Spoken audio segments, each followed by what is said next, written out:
ওই সুলতান বাইরে আলার পর বাপ রে কোন নেতা নেতার মারাও হন্দাই নাই। গাইস এই ইঁদুরটি ধনী ব্যক্তিদের মধ্যে একজন। তো সরকারকে খাজনা দেওয়ার ভয় এমালে পুরো বাড়ির লুকটাই চেঞ্জ করে ফেলে। আসসালামু আলাইকুম বড় ভাই, তুমি তো শেষ। আপনি যদি মুরুবি না হইতেন তাহলে কি করতেন? কো মারতেন আমারে? বিমল স্যার, তোর ইনকাম কত? ইনকাম নাই না। 150 রুপিয়া দেগা। এরপরে ইঁদুরটি বসে চেয়ারে হিসাব করার জন্য। বাপ রে আমারে চিনছ? ভালো হয়ে যাও মাসুদ। এর ভিতরে ইঁদুরের ঘরে সবকিছু উল্টাপাল্টা কাজ করতে থাকে। এইদিকে অফিসার ভাবতে থাকে তার বাংলা মদের কারণে এসব ভুলভাল জিনিস দেখছে, তাই মদের বোতলটিকে ফেলে দেয় এবং সত্যিটা দেখার জন্য আবার ইঁদুরের বাড়িতে চলে যায়। তোরা কে কোনা সামার বাসা?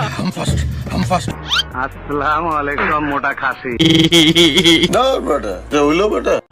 গাইস এই মোরগটি এই খামারে নতুন আসে, তো মোরগটিকে দেখে এই খামারের সকল মুরগি হুঁশ হারিয়ে ফেলে। এসব দেখে হাঁস দৌড়ে গিয়ে তার মোরগের কাছে বলে নতুন মোরগের কথা। মোরগ তো দৌড়ে গিয়ে বলতে থাকে,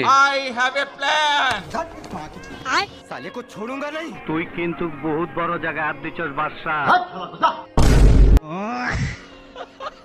मैं गाली नहीं दे सकता। হঠাৎ করে মোরগের একটি দুষ্ট বুদ্ধি মাথায় আসে, তাই হাঁসকে নিয়ে এসে বলতে থাকে, আমরা কিন্তু একটাও মানুষ না, তাহলে কি? জানোয়ার। কয় কি? এদিকে হাঁস শিয়াল সেজে চলে আসে মুরগিদেরকে ভয় দেখানোর জন্য। হঠাৎই দুষ্ট শিয়ালের সঙ্গে দেখা হয়ে যায় এন্ড বলতে থাকে, বিমল স্যার, তোর ইনকাম কত? ইনকাম নাই স্যার।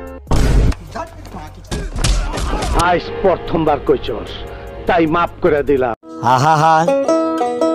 আমি পারি না আর পারি না।